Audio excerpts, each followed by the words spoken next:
Just a warmed over Husqvarna 350. Some mild port work and a mild muffler mod. Nothing too big. Just a standard outlet that's been enlarged.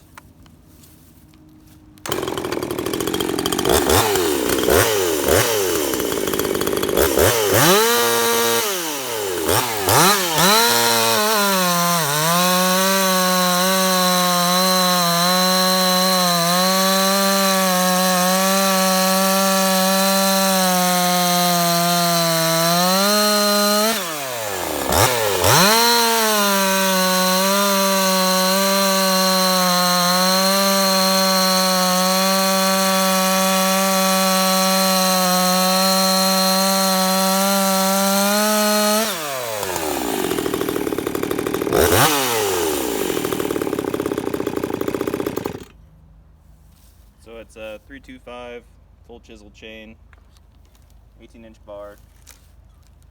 Seems to hold about 11.2. And I need to